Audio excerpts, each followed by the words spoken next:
Selamat berjumpa dalam Suara Pertobatan. Firman Tuhan hari ini disampaikan oleh Bapak Pendeta Remedi Perangin Angin MD. Selamat mendengarkan.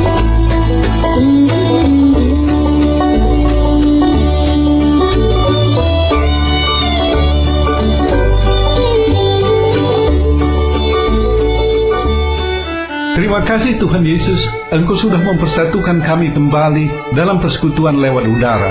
Kehadiran-Mu dalam Roh-Mu yang kudus membuat si iblis sama sekali tidak berdaya untuk mengganggu konsentrasi kami, sehingga sepenuhnya kami bisa menikmati firman-Mu. Dalam kehidupan yang penuh dengan dinamika perubahan, segala sesuatu berubah dengan cepat. Kami membutuhkan satu pegangan yang terpercaya, satu pegangan yang tidak berubah, yaitu firman-Mu. Walau bumi bergoncang, gunung-gunung terangkat dari tempatnya, firman-Mu kekal selama-lamanya. Berikan kami pencerahan rohani, sehingga perkara-perkara rohani memberkati kami secara jasmani. Terpujilah nama-Mu dari kekal sampai kekal. Haleluya, haleluya, amin.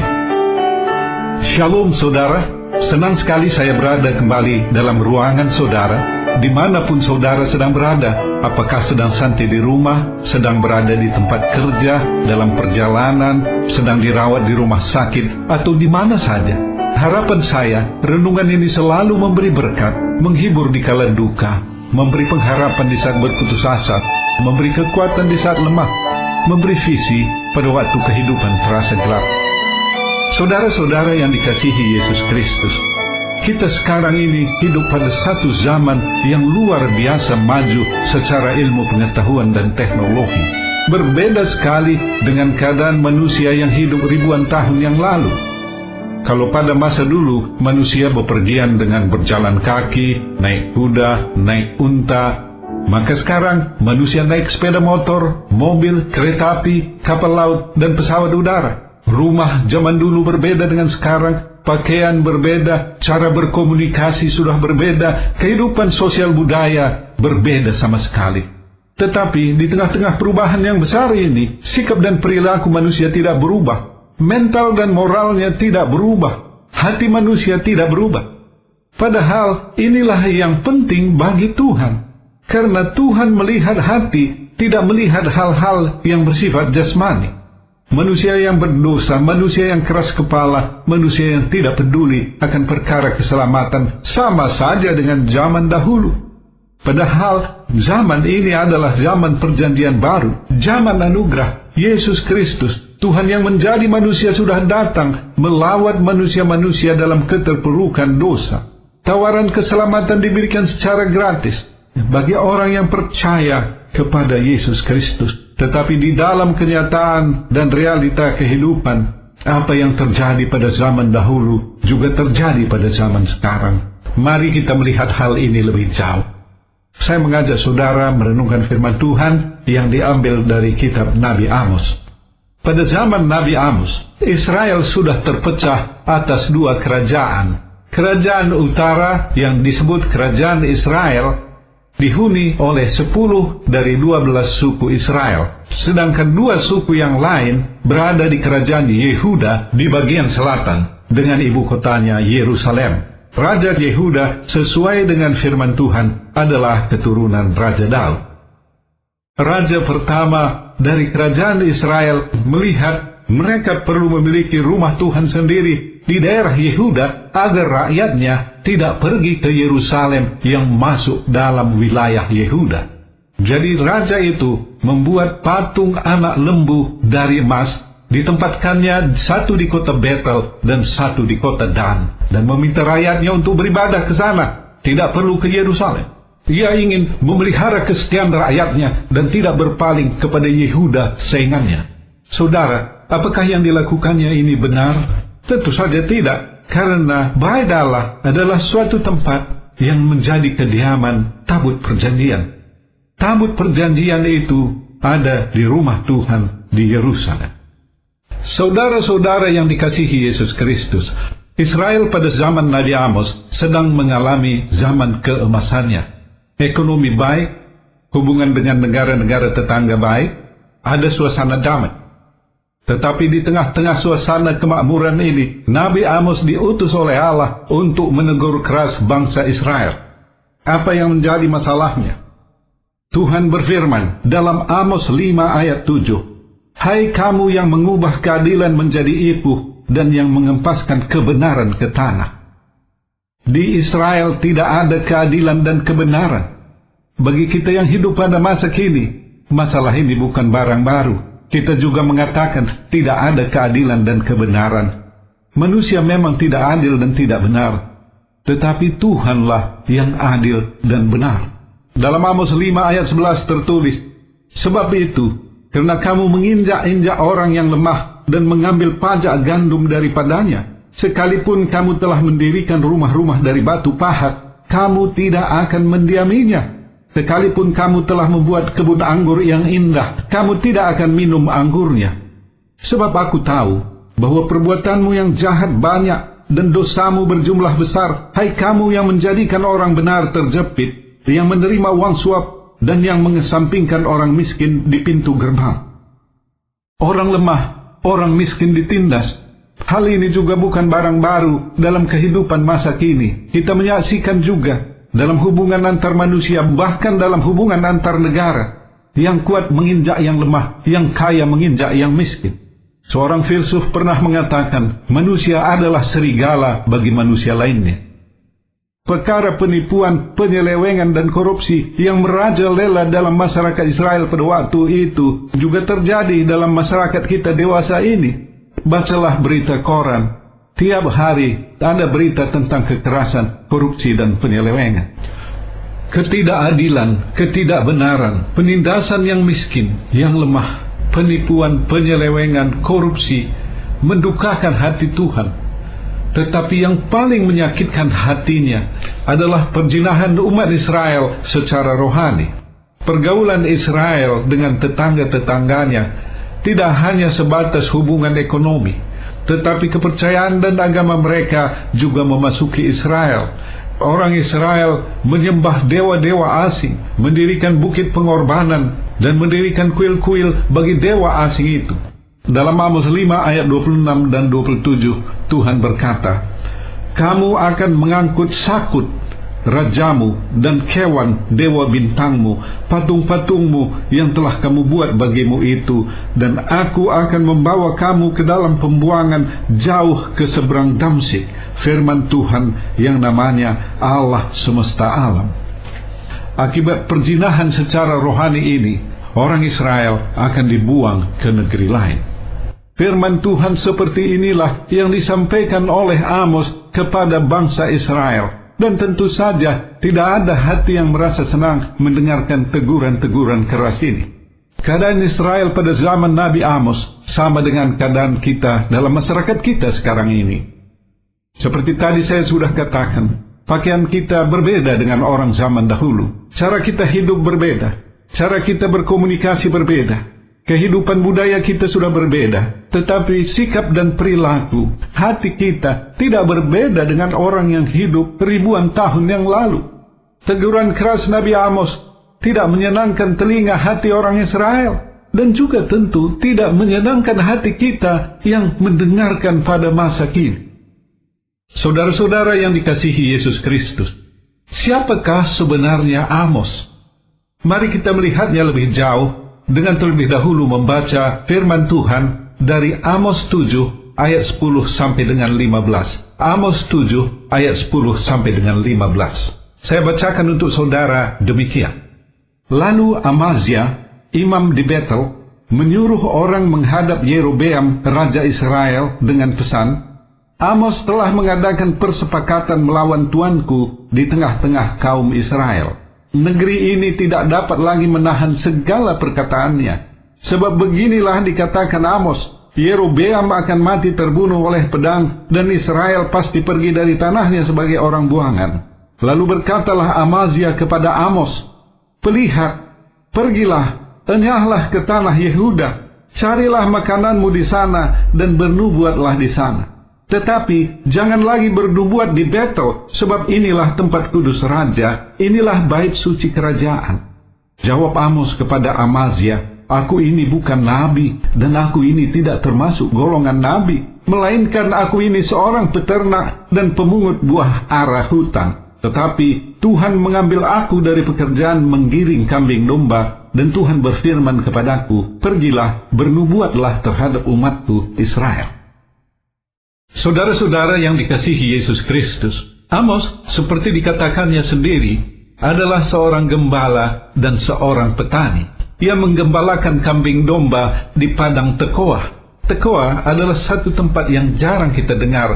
Letaknya 10 km di selatan Bethlehem.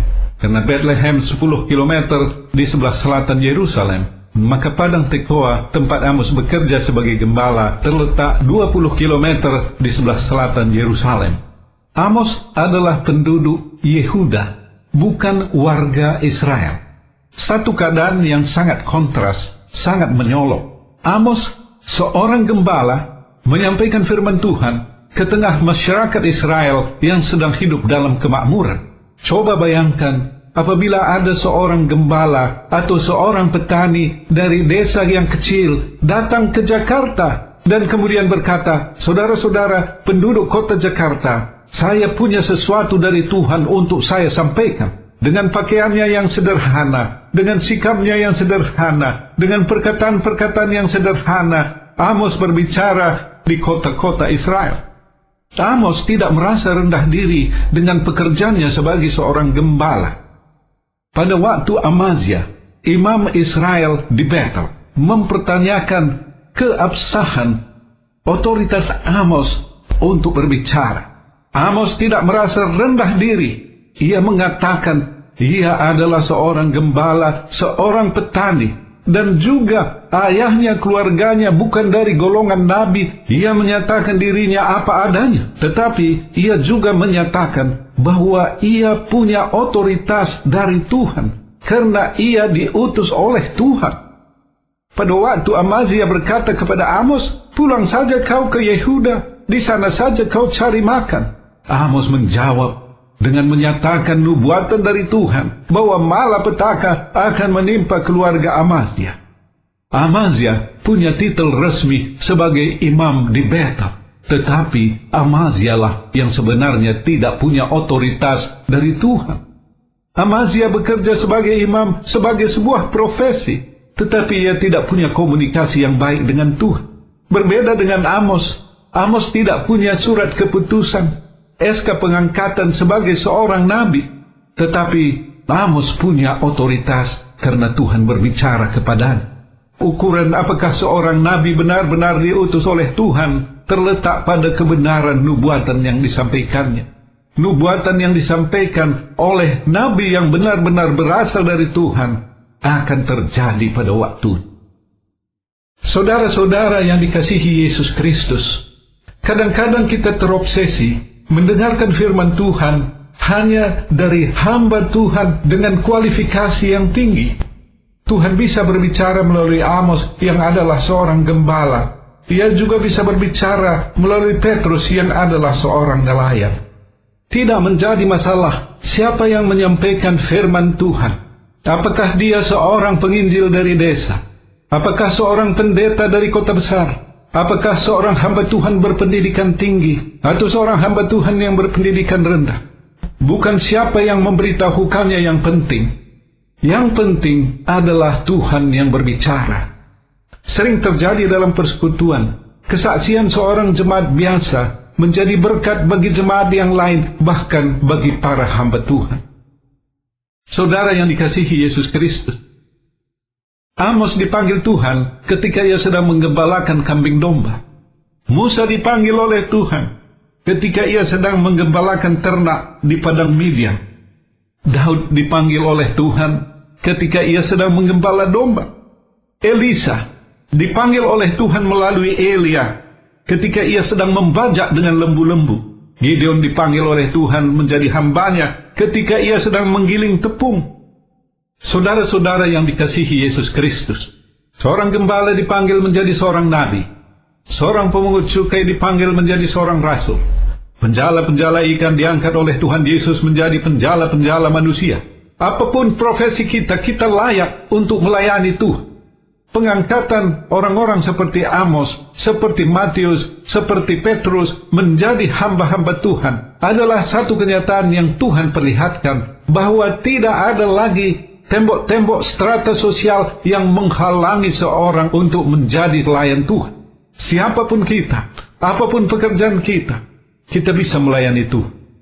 Seorang supir angkutan kota, seorang pedagang bumbu di pasar, seorang yang berpendidikan tinggi, seorang yang berpendidikan rendah, semuanya boleh melayani Tuhan.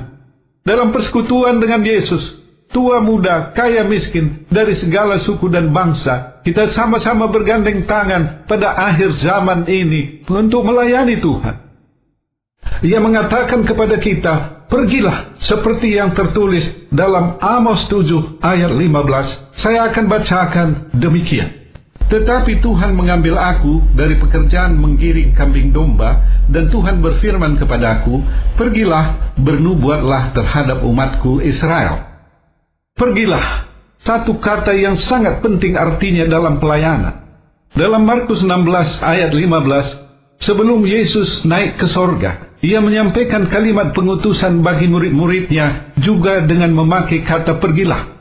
Pergilah ke seluruh dunia, beritakanlah Injil kepada segala makhluk. Pergi adalah sebuah kata pengutusan. Tanpa pergi tidak ada pelayanan, tanpa pergi tidak ada pekabaran Injil. Kalau kita tidak pergi, artinya kita tinggal dalam daerah kenyamanan kita, melakukan perkara-perkara rutin. Tidak ada lagi tantangan yang baru. Kehidupan seperti ini, saudara, membosankan. Kalau kita hidup makan enak setiap hari, makanan yang enak itu menjadi tidak enak. Kalau kita minum sesuatu yang manis sepanjang hari, maka yang manis itu pun tidak terasa enak. Bukan mustahil, kenyamanan membuat kita tidak lagi bergerak, sehingga tubuh kita menjadi gemuk dan tidak gesit lagi, gampang kena penyakit. Demikian juga dengan pelayanan kita di gereja. Apabila kita hidup rutin dari hari ke hari, kehidupan jemaat tidak lagi menjadi hangat, bahkan menjadi dingin dan kaku. Salah pengertian, miskomunikasi bisa terjadi antara pelayan-pelayan dan jemaat di gereja. Semua kelihatan menjadi sensitif dan perasa. Pembicaraan tentang hal yang tampaknya sederhana menjadi berlarut-larut dan lain sebagainya. Dalam keadaan seperti ini, ingat kata pergi, keluar dari keadaan nyaman kita. Saatnya bagi kita mengambil tantangan baru, membuka daerah-daerah pelayanan baru, apapun bentuknya. Pergi artinya meninggalkan zona kenyamanan. Selanjutnya, kata pergi mengandung pengorbanan. Pada waktu kita pergi, kita sebenarnya berkorban. Waktu, tenaga, perasaan, meninggalkan kesenangan-kesenangan. Semua itu adalah bentuk pengorbanan pada waktu kita pergi dari zona nyaman kita. Pengorbanan yang kita alami waktu kita pergi adalah harga yang harus dibayar sebagai murid Yesus. Sangkal diri, pikul salib setiap hari. Selanjutnya, pergi mengandung resiko. Kita tidak tahu apa yang terjadi pada waktu kita pergi. Bagaimana situasi dan kondisi. Apakah hujan, apakah panas, apakah ada angin ribut, dan lain sebagainya. Keadaan kita sama seperti Abraham, bapa orang beriman itu, ketika ia diminta oleh Tuhan meninggalkan kampung halaman dan orang tuanya. Abraham tidak tahu apa yang terjadi di depannya. Kita juga tidak tahu apa yang terjadi di depan kita. Yang dimiliki oleh Abraham hanya iman kepada Tuhan, dan itu juga yang kita punya pada waktu kita pergi melayani Yesus. Ada iman bahwa Ia yang mengutus kita bertanggung jawab mengurus masa depan perjalanan kita. Apapun yang terjadi dalam kehidupan kita hanya mungkin apabila Ia mengizinkannya. Dalam Roma 10 ayat 15 tertulis, betapa indahnya kedatangan mereka yang membawa kabar baik. Ada keindahan dalam pelayanan ini. Pada waktu kita pergi melayani, status kita adalah sebagai duta-duta kerajaan Allah, sebagai anak Allah, sebagai anak raja. Kalau kita melayani sebagai anak raja, maka kita menerima fasilitas dari Tuhan seperti anak raja. Tuhanlah yang mencukupkan segala kebutuhan kita, kebutuhan keluarga kita, kebutuhan pelayanan kita. Semua menjadikan pelayanan itu indah.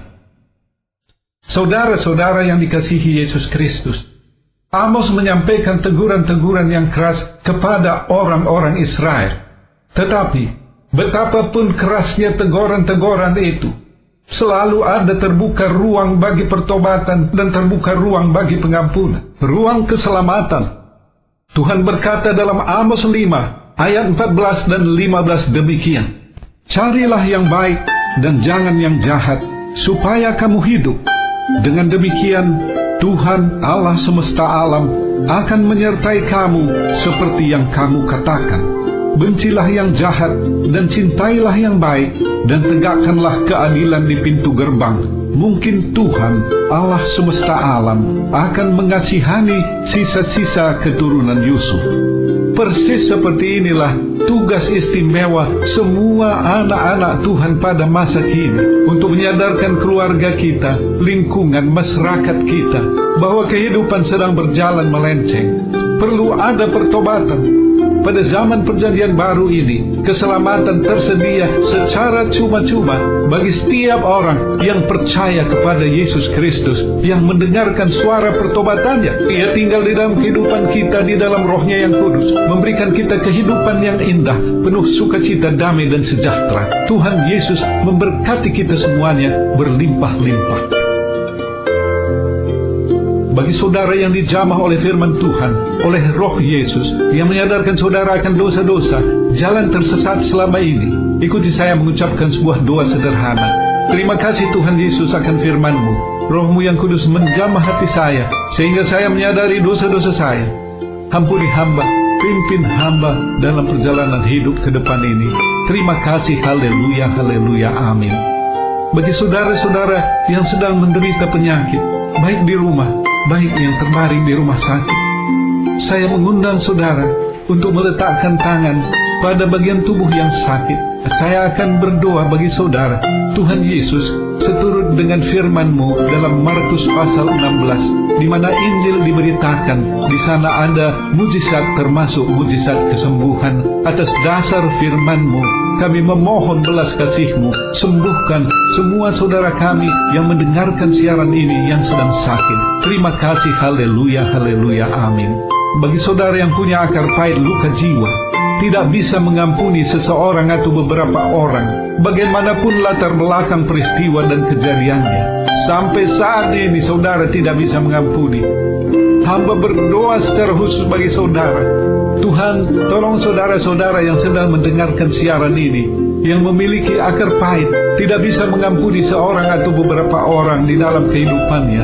Tuhan, mereka tidak mungkin cabut akar pahit itu, tetapi hamba memohon, Roh Kudus, Roh Yesus, jamah mereka, sadarkan mereka untuk bisa mengampuni Tuhan, karena hanya dengan mengampuni Engkau bisa mendengarkan doa-doa kami. Terima kasih, haleluya, haleluya, amin. Akhirnya hamba berdoa bagi semua pendengar siaran ini, dimanapun mereka berada. Berkati rumah tangga, berkati pekerjaan, usaha, kegiatan, studi mereka. Terima kasih, terpujilah nama-Mu dari kekal sampai kekal. Haleluya, haleluya, amin.